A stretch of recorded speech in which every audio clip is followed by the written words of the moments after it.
nuestras redes sociales.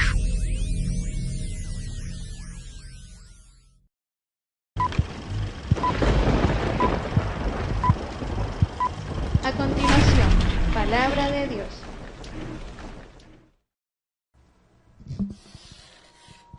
Amén, muy bien. Abrimos nuestras Biblias, por favor, en la epístola a los Efesios, en el capítulo 6. Leemos, para tener contexto, el versículo 4.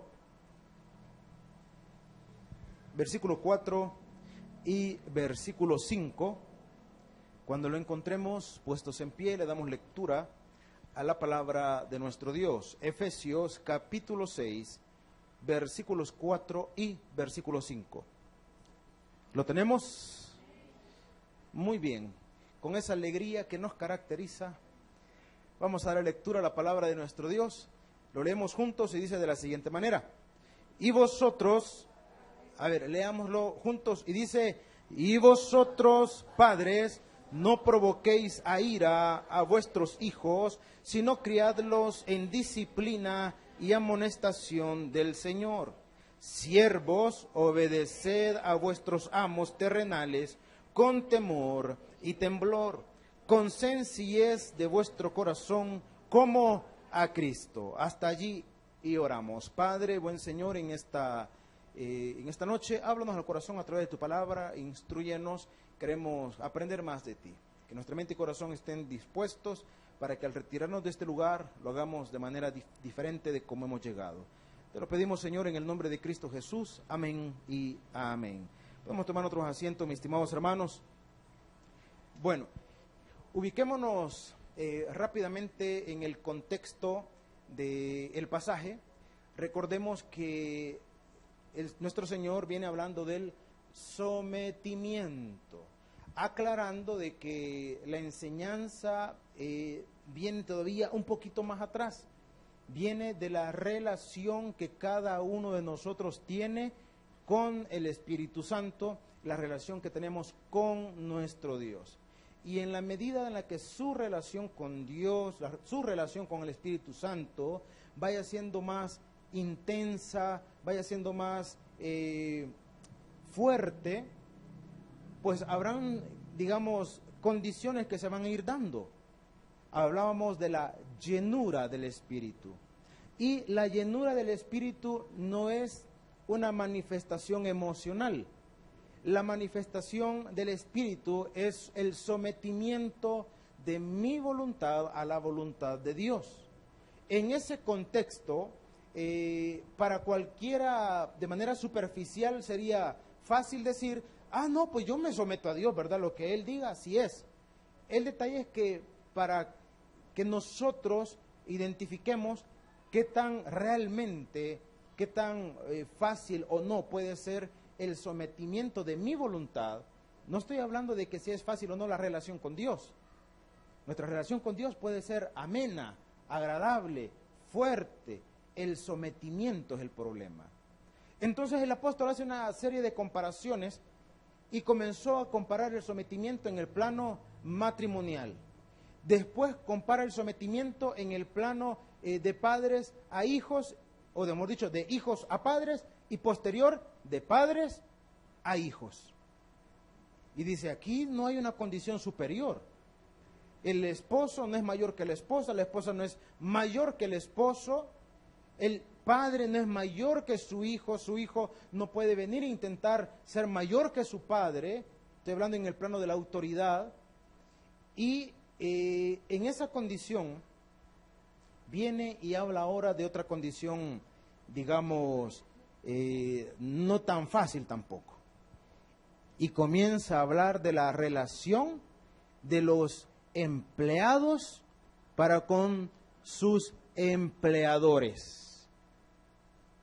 Y si usted ha tenido la dicha de tener siempre buenos jefes, probablemente le va a ser un poco dificultuoso entender la magnitud del pasaje que vamos a leer.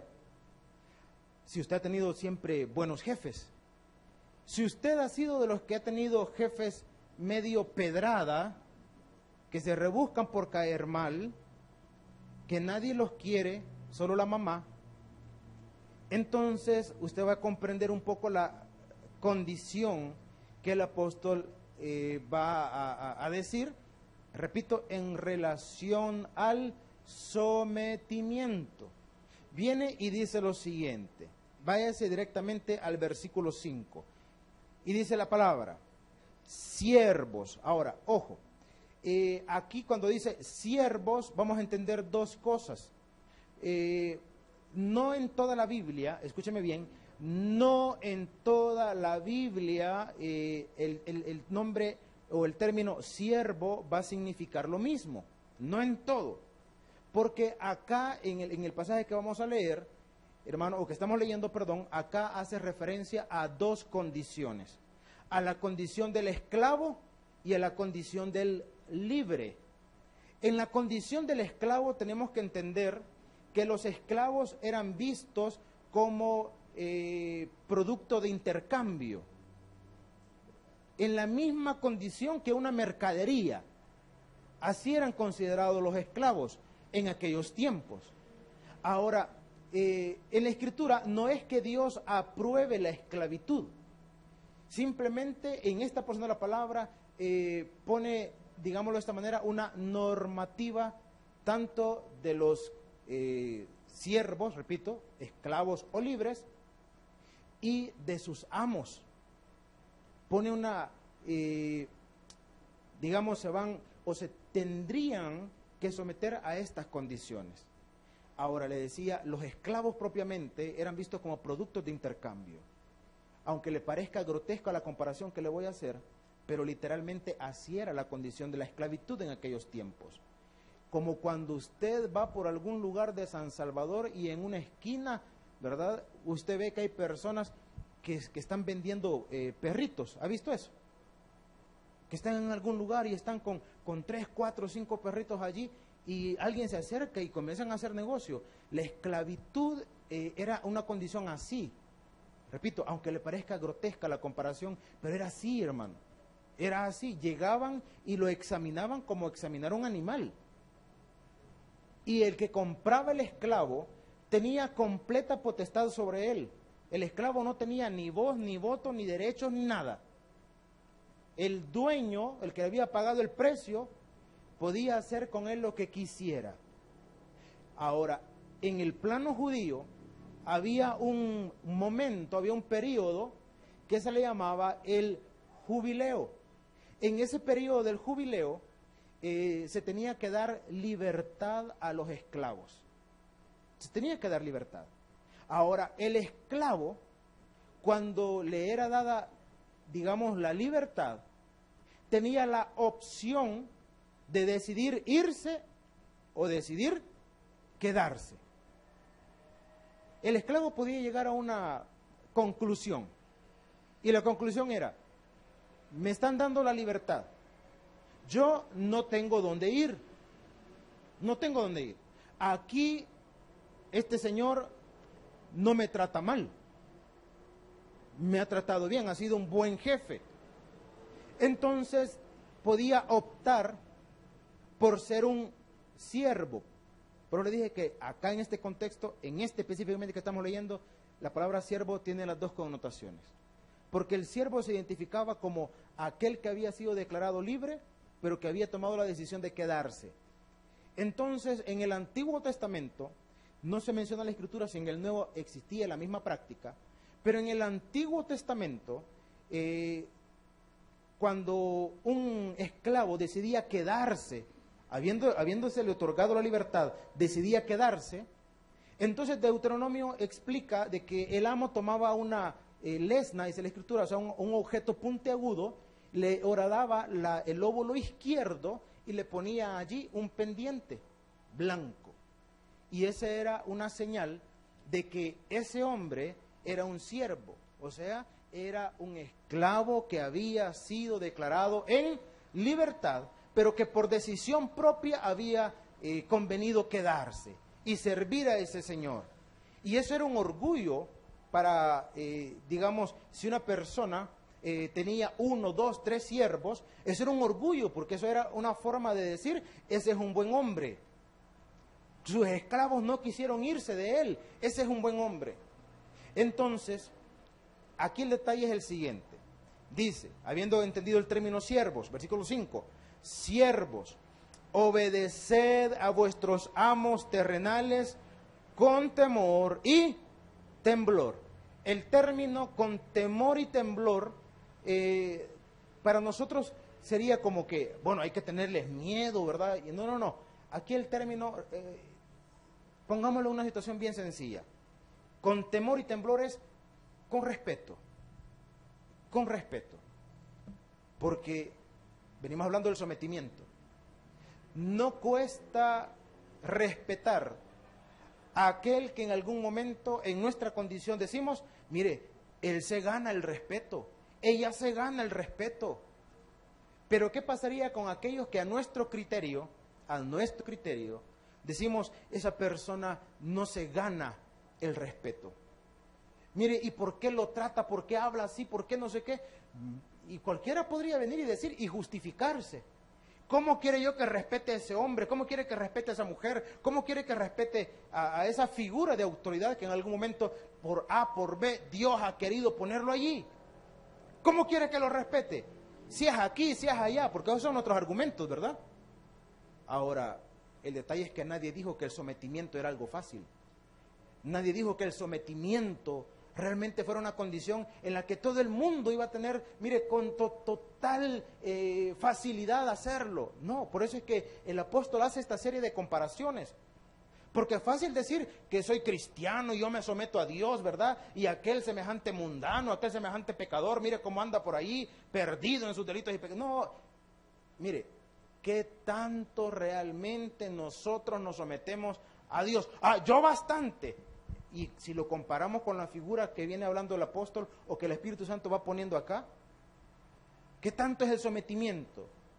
Así como en el plano matrimonial, así como en el plano de la relación de padres a hijos, así como la relación de los siervos o de los empleados para con sus jefes, así es el sometimiento, así de fácil puede ser. Y aquí es donde comienza el conflicto, repito, porque cualquiera comenzaría a decir, no, pues a quien se lo merece, ¿verdad? Y de hecho que tenemos nosotros una forma de expresarlo. Decimos, respeto, merece, respeto. Y aunque el dicho puede estar bien y puede ser apropiado, si aquí el detalle es que lo que la Escritura nos está enfatizando, dice, y vosotros, para nuestro tiempo ya no sería siervos. No, pongámoslo para nosotros en nuestro contexto. Y vosotros que por alguna circunstancia tenéis una figura de autoridad, entonces dice, obedeced a esa figura de autoridad terrenal con respeto. Con respeto, ¿y qué más dice, mis estimados hermanos? Con sencillez de vuestro corazón. Ahora, aquí viene la otra parte difícil. ¿Qué podríamos entender nosotros por sencillez de corazón, hermano? ¿Qué podríamos entender nosotros por sencillez de corazón? Si preguntáramos esta noche, ¿cuántos de los que estamos aquí tienen sencillez de corazón? No levante la mano porque, aunque fuera verdad, se le van a quedar viendo mal más de alguno, ¿verdad? ¿Qué es el término sencillez de corazón?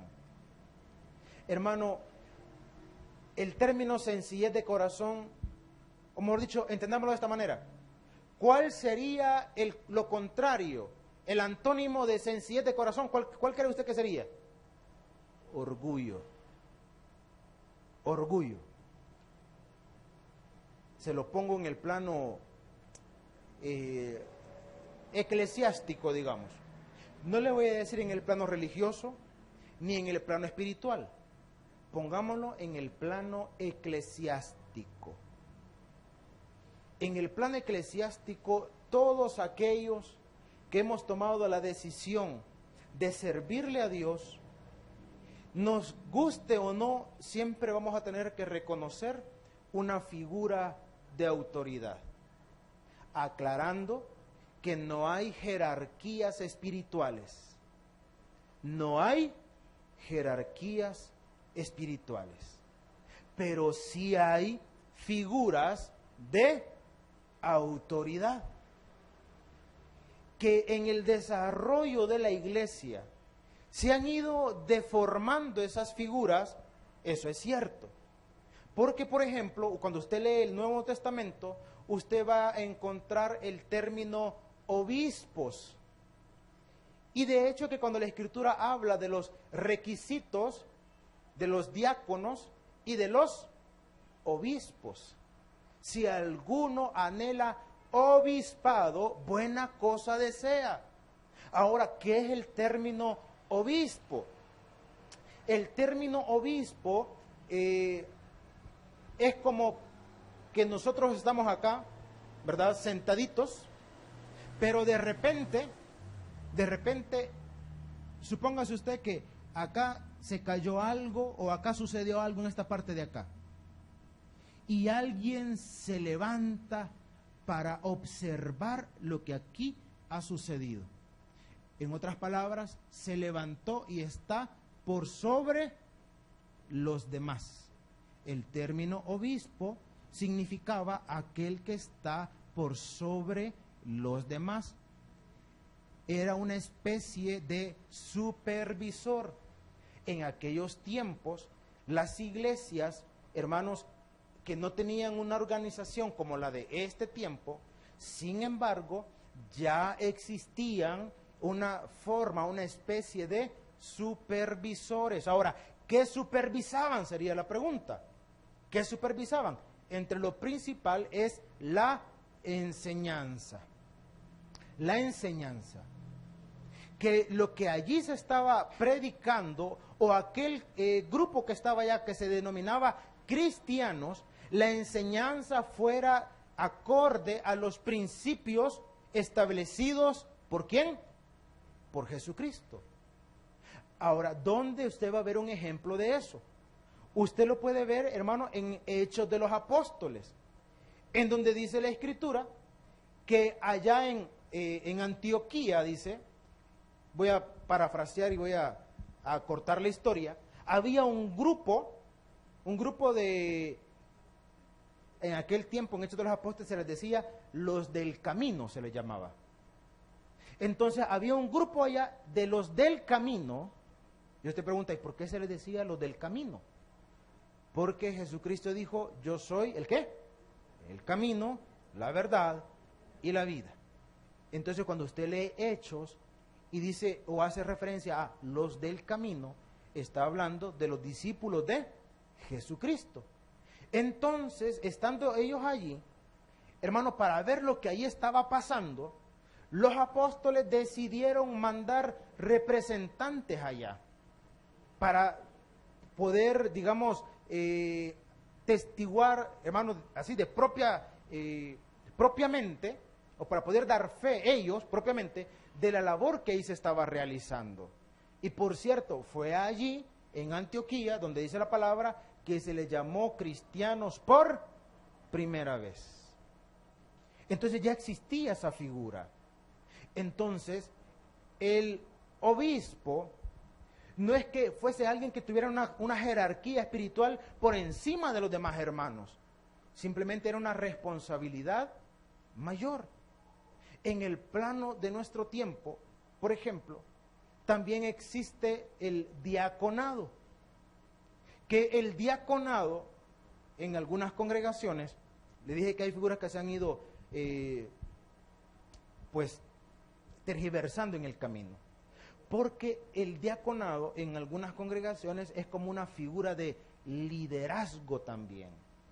En la Biblia, en el Nuevo Testamento, se habla de los diáconos, se habla de los ancianos. Los ancianos no es una referencia a la edad, sino una vez más al liderazgo. Están los diáconos, están los ancianos, están los obispos.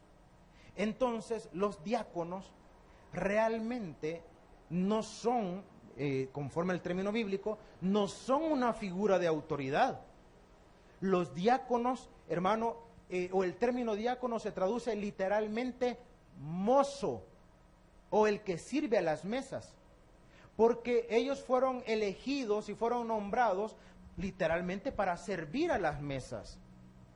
Pero conforme el tiempo fue tomando una figura de liderazgo.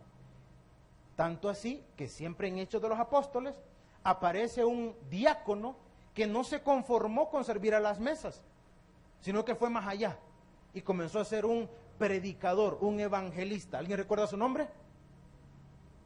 ¿Nadie lo recuerda? ¿Nadie lo recuerda? ¿Y por qué tan tímidos, pues? Los han regañado, no han comido, ya se acabó la quincena. ¿Cómo se llamaba? Yo lo oigo medio que murmura por ahí. Esteban. Sí, hermano, Esteban. Esteban. ¿Alguien sabe qué significa Esteban? Dato del día. Esteban significa corona. ¿Qué significa Esteban? Al menos si eso aprendió hoy, pues ya gloria a Dios, ¿verdad? Hermanos, entonces, le hablaba de las figuras de autoridad. Entonces, en las congregaciones, desde aquel tiempo hasta el día de hoy, siempre han habido, siempre van a haber figuras de autoridad. Reitero, no que haya una jerarquía espiritual, porque eso sí no lo hay, hermano. Espiritualmente la única diferencia entre usted y los que estamos acá al frente son estos 30 centímetros que están desde el piso hasta aquí, nada más. De allí, espiritualmente hablando, tenemos la misma condición. Nadie tiene un acceso mayor o más restringido para con Dios. Nadie lo tiene. Nadie. No puede decir, porque religiosamente a veces podemos creer que aquel que está ahí al frente tiene una relación más cercana con Dios solo por la posición que ostenta. Y eso no es verdad. Y eso no es cierto. Porque siempre hemos dicho, Dios no tiene favoritos. ¿Qué es lo que tiene Dios? Íntimos. Y Dios a nadie le va a restringir el hecho de poderse acercar a Él con un corazón sincero. Entonces, mis estimados hermanos, no se trata de que los que están allí ostentando cierta responsabilidad o cierto cargo, ellos tienen una comunión más cercana. No. Y yo sé que algunos deberían decir, pero deberían tenerlo, al igual que todos nosotros. Al igual que todos nosotros. Ahora bien, dice la Escritura, y sigamos hablando del versículo 5. Siervos, obedeced a vuestros amos terrenales con temor y temblor, con sencillez de vuestro corazón. ¿Cómo? Ahora, le dije, no sé si usted habrá tenido buenos o malos jefes, pero retomemos lo que dice la Biblia. Piense en ese jefe que tanto quiere. ¿Se sometería como a Cristo? ¿Se sometería en esa misma condición? Yo sé que algunos están diciendo, ¿usted por qué no conoce a ese señor chino maquilero? Mire, es que aquí viene el choque, aquí viene lo complicado. Es que eso es lo complicado. Si hablamos de sometimiento, si alguien puede decir, no, pues yo me someto completamente a Dios, el problema, y vamos a ver un poquito más adelante, es que nadie puede hablar de un sometimiento completo a Dios, así como nadie puede hablar de un servicio completo a Dios, si no lo aprendemos a hacer primeramente con los seres humanos. Como iglesia podemos decir, mire, yo soy servidor de Cristo. Yo en algún momento lo dije, hermano, de manera inmadura, revanchista, inapropiada. A mí nadie me tiene que decir nada porque yo soy servidor de Dios y a quien le sirvo es a Dios. ¿Qué error más grande es creer que servimos a Dios sin servir a los demás? Es un error creer que me puedo someter a Dios si no aprendo a someterme a las autoridades que Dios ha querido que estén sobre mí. ¿Quién lo ha querido, hermano? Dios. ¿Y qué vamos a hacer, pues? ¿Y qué vamos a hacer, pues? Porque si Dios no quisiera, usted no estuviera allí donde está, pues. Si Dios no quisiera, hermano, no estuviera bajo esa figura de autoridad que le molesta, que le incomoda, no estuviera allí. Se lo explico en términos políticos para que esté más espinosa la situación. En términos políticos, jamás vamos a estar totalmente de acuerdo. Nunca, nunca. Acabamos de pasar un periodo de gobierno, para algunos lo peor de lo peor, para otros no. Estamos comenzando otro periodo de gobierno, para algunos la gloria, para otros no. Y para los que no están de acuerdo, mire, si está ahí porque Dios quiso que estuviera ahí. Y aunque no nos guste, los que estuvieron anteriormente también estuvieron ahí porque Dios quiso. Porque si Dios no hubiera querido, no hubieran estado allí, hermano. No hubieran estado allí. Yo por eso es que ni a votar voy, no vaya. Igual, hermano. Igual. No es fácil el reconocimiento de la autoridad, porque el ser humano trae un defecto de fábrica, y es, hermano, en cierta medida, la rebeldía. Ir en contra de lo establecido, para algunos parecería que es una afición, parecería que es así. ¿Por qué le digo que es un mal de fábrica? ¿Cuál fue el pecado en el huerto de Edén, hermano? ¿Cuál fue el pecado? No me voy a decir, comer la manzana. ¿Cuál manzana? Primero, si me demuestra que es una manzana, le doy $100. Fue la desobediencia. ¿Qué es la desobediencia?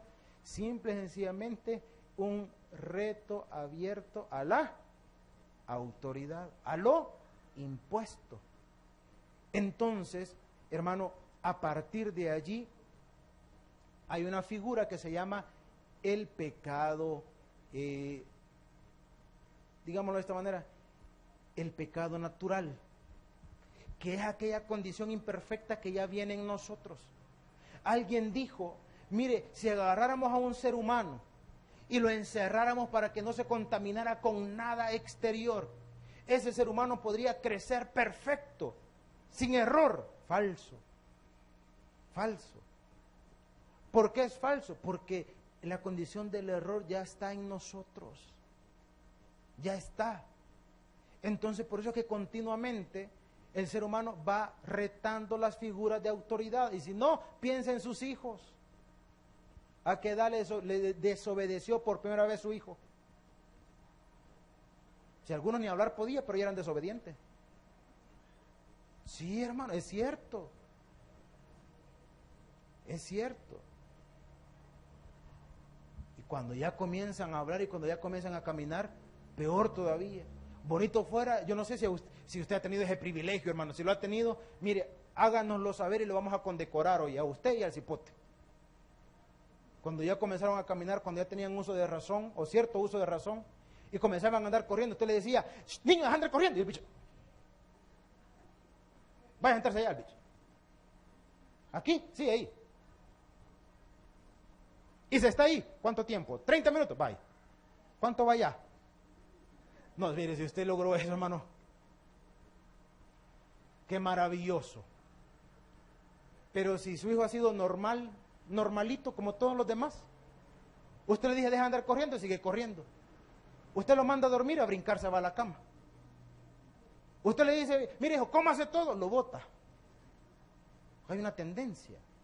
Hay un momento en la edad del ser humano, y más que todo en el periodo de la adolescencia, en donde esa condición se vuelve más intensa, y entonces abiertamente el jovencito o la jovencita va a retar la autoridad de los padres, y ahí donde los padres tienen que ser muy sabios para no permitir que su autoridad en algún momento, hermano, se venga al piso. Pero esa condición siempre va a existir. Si no aprende a someterse a la autoridad en casa, entonces fuera va a ser una condición similar. Hay gente que pasa odiando, hermano, a las figuras de autoridad. A los policías, por ejemplo. que me caen mal y esos aquí y esos allá y no sé qué y no sé cuánto. Mire, ¿y cuál es el problema? Si usted no tiene pernos con la ley, ¿cuál es el problema que tiene? Es que son unos aquí. Mire, si le dicen hágase aquí a un lado, hágase a un lado y ya estuvo. Es que a mí ellos no me mandan. Lo van a enchuchar, hombre. Y tenemos ese problema con las figuras de autoridad. En la escuela no le hacen caso a los maestros. ¿Por qué? Porque no tiene, hermano, el reconocimiento de una figura de autoridad. No lo tiene. Ahora, y si esa es la condición, llegamos a adultos, hermano, y otra vez, ¿con quién tenemos problemas? Con todo aquello que represente una autoridad para nosotros. Conflicto, así como para con los padres, así como para en el plano matrimonial, no dice si lo merece, si no lo merece, dice, hágalo. Ahora, aquí no lo está, si usted lo quiere ver en este plano, aquí no lo está obligando. Como decían allá, ¿verdad? En el pueblo, ay, veía usted. Aquí no lo está obligando, hermano.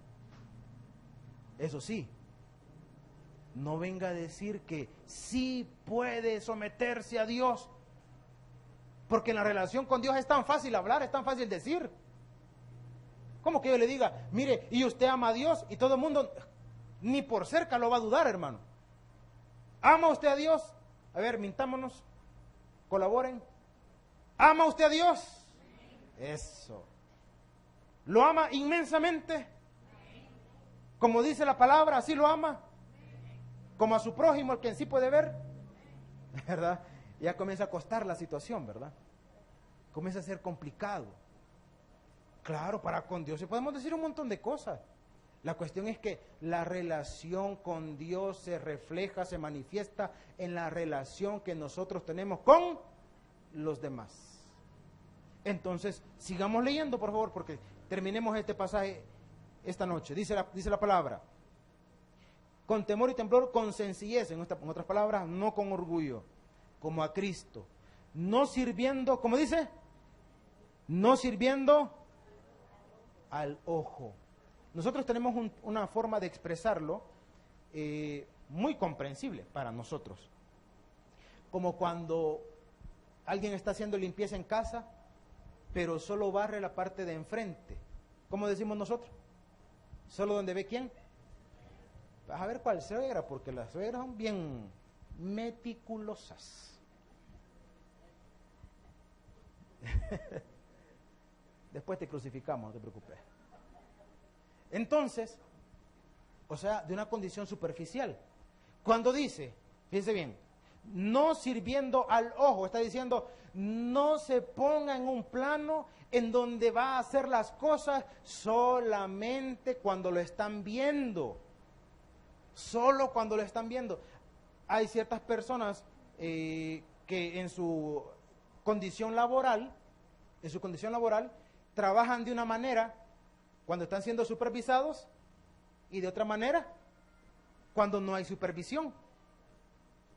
Cuando no hay supervisión, quién sabe, yo le iba a decir, está viendo para allá, no, pero en este tiempo no vea para arriba, ¿verdad?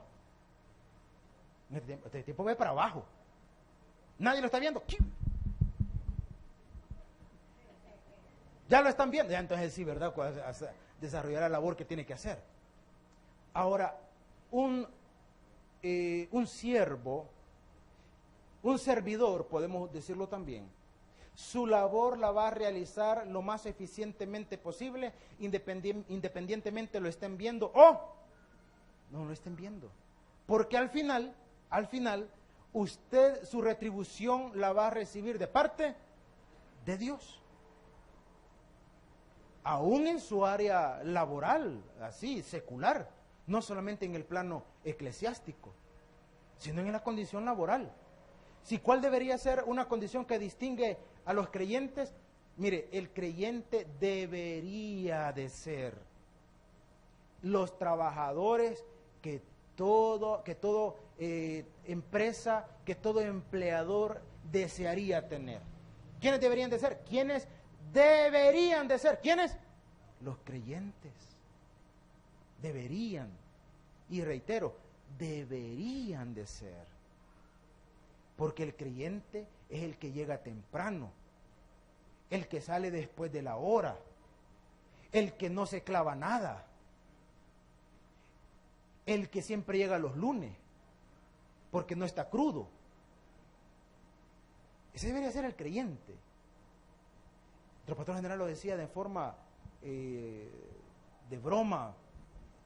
No digo que tenga la razón, pero en la broma daba a entender esta gran verdad. Decía, es que el cristiano roba poquito y chupa poquito, decía, ¿verdad? Ahora, el punto es que el creyente debería marcar la diferencia. Es que mire, imaginémonos el trabajo de oficina, ¿verdad? Es que mire, en la oficina todo el mundo se clava todo usted.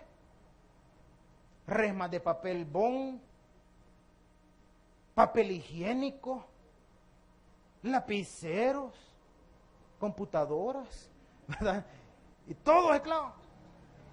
Ahora, que se lo claven cualquiera de los demás, menos el creyente. Menos el creyente. Se supone que debería ser así.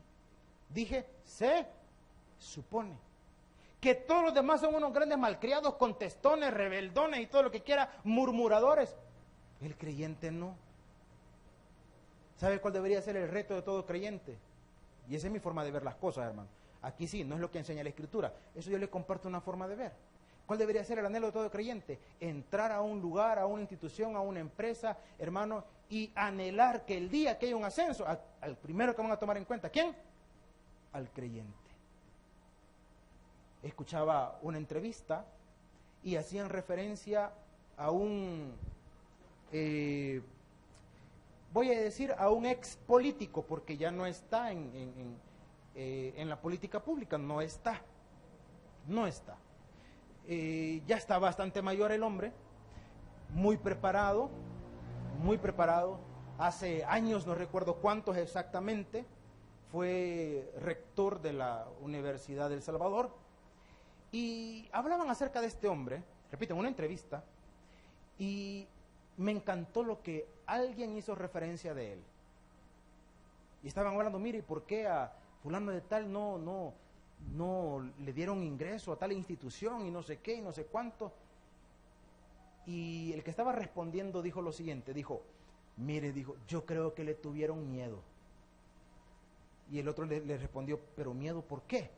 No, le dijo, porque a ese hombre, déjalo entrar ahí y en 3 meses ya manda todo, le dijo. Y no estaba hablando porque fuera un déspota, porque fuera ¿qué le puedo decir? Un matón, no. Por la habilidad. Que un creyente dijera, no, a mí nomás déjeme entrar, que ahí voy. Nomás déjeme entrar. Y no estamos hablando de vivianadas, hermano, no estamos hablando de eso. No estamos hablando de poner mal a los demás. No estamos hablando, hermano, de ser sobalevas, como se dice, ¿verdad? Si no me entendió, sobaleva, mozote, culebra, yoyo y sus diferentes derivados. Hermano, no se trata de eso, se trata de la habilidad. El cristiano llega por la mañana, entendería yo, llega temprano por la mañana y siempre lleva una sonrisa, siempre saluda. No es el primero que lleva el chisme, no.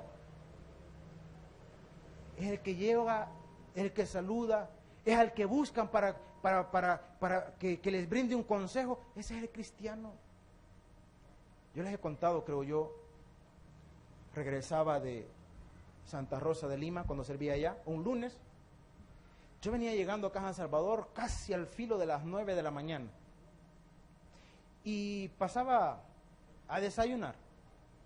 Y ahí donde desayunaba, al lado de la persona que tenía el negocio, estaba, bueno, la señora es hermana. Y la señora que tiene su negocito a la par, o lo tenía, creo yo, también era hermana.